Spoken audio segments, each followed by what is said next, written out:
Yours truly is now an accomplished athlete. So about, oh sorry, let me take it off. So it's not jagging. All my medals, 5 medals. About 2 weeks ago I got back from the Gran Fondo Yunnan. It's the 5-stage race. And the only word I can describe it with is amazing. If you're in China, if you're a cyclist and you want to do one big race in a year, it should be it. Gran Fondo Yunnan is amazing. The place, the organization, the vibe and the weather in November out there is just off the chart. Excuse me. My pasta should be ready. Let me turn it off. So, if you're about to do one race in China, it should be Gran Fondo Yunnan. And let me explain why. So, you're getting 5 medals for each stage, which is great on itself. You know, you feel like you accomplished something every single day. It's actually even an 8-day race, but you get to travel to different cities, you know, so you have first stage and second stage, and then you have a day off, and then third and fourth stage, consecutive, and then one more day off, and then the last stage. So pretty much you start in Kunming. This is the medal for Kunming. It's the capital of Yunnan Gran Fondo. It's the flat profile. Actually, I won't be telling you about profile because it can be different every single year, so it won't be messing around. So this is Kunming, then Yuxi. Both 2 stages were done consecutively, first and second, and then you get to have a day off. Then we got, at least once, it has the time trial up the mountain. So like it's the 3rd stage, Chuksong. It's the 24 Ks uphill TT up the mountain, but you start like a bunch, you know, like not individual. Then you have Dali stage. This is the first mountainous stage, about 120 Ks, was like 1500 meters of climbing. The hardest stage for me, to be honest, because I pushed myself to the freaking rivet. 34.5 K an hour, you know, like in the hills for 120 Ks was just insane for me. So on the 10-kilo bike, I accomplished great thing, I think, by getting into first 60 people out of 700. So like first 10%, and overall I think I got about 8%, first 8% of people. So I'm really happy with my performance. Last stage was just only if you're going to go for one stage, it should be either 4th or 5th stage. But I guess 5th stage was just like, this year was just insane. You know, like it never gets. I think it never got that much harder. You know, because. Not for me though, because for the last stage I knew that I have to pace myself, and I had a heart rate, so I could pace myself. But for people that don't have a heart rate or power meter to gauge their effort, it was definitely the hardest stage. And let me tell you the stats. So it's like 102 Ks. Excuse me if you're not in the metric world, you know, like on the metric side of the world, and you're using miles, but I think 60 miles and about like 10,000 feet of climbing, so like 2,500 meters of climbing. So it's definitely a lot.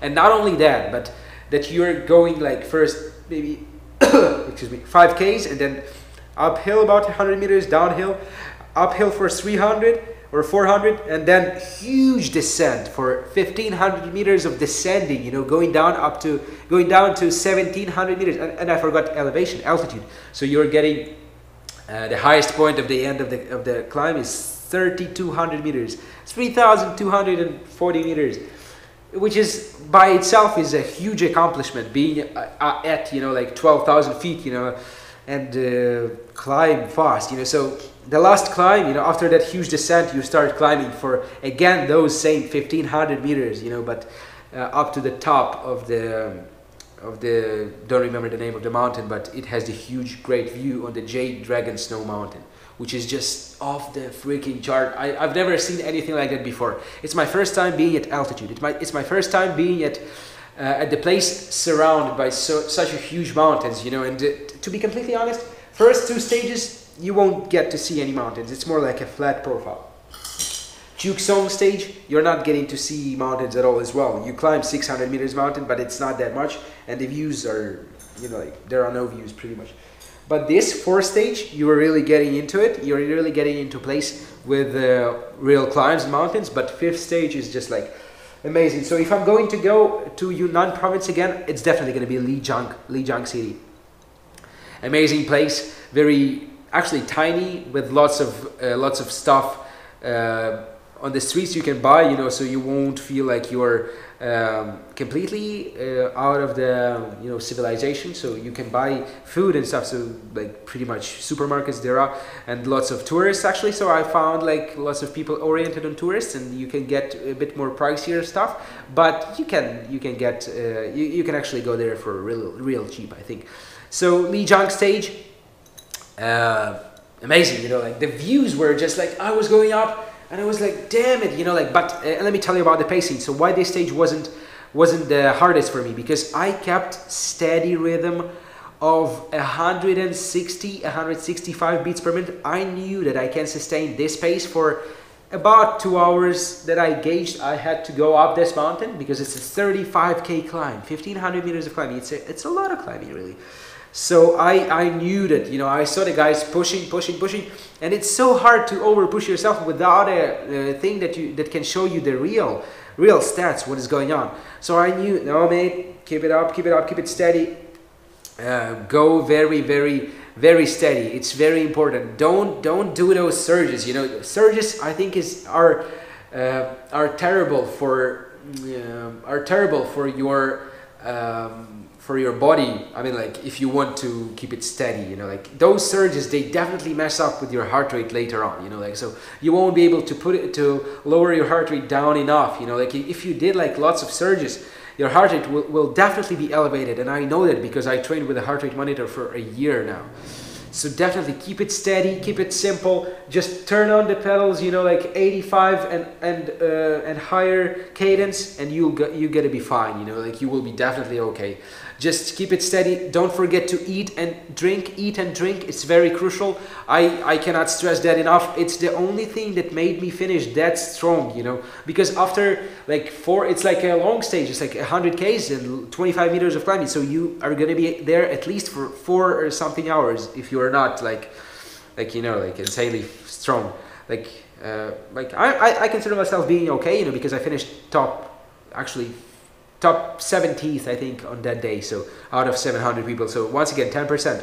And I caught, actually, to be completely like objective about, I remember 12 people. I remember 12 people that went up the climb, and actually I was almost at the start like in top 10. So I caught the people that were going too hard, you know. So if I was at the back, I would catch all the field because I was just pacing myself correctly.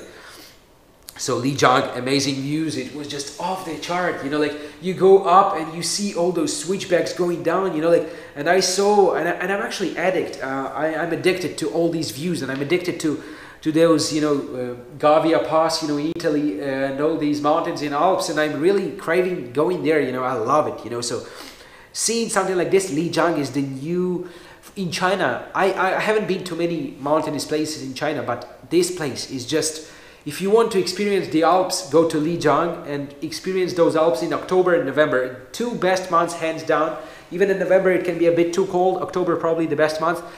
Sunny days, amazing dry, even probably too dry air, but I loved it because here in Guangdong, it was humid for the last 8 months. So I really loved that dryness when you don't feel that you're sweating too much, but don't forget drinking. It doesn't matter it doesn't mean that you don't have to drink. But it's a completely different topic. But Lijiang, it's just like the best place in Yunnan to go to, the best place for altitude training. We haven't actually probably got any benefits from altitude training because we were there just for a week. I'm thinking about going there maybe next year for a month, and just, you know, like going there in October, stay whole month, and then doing straight away the Yunnan Grand Fondo again, because I believe I'm going to be doing it again next year for sure. But organizers said that probably the route will be changing, because I think it's the fourth edition was this year, that was pretty much the same places.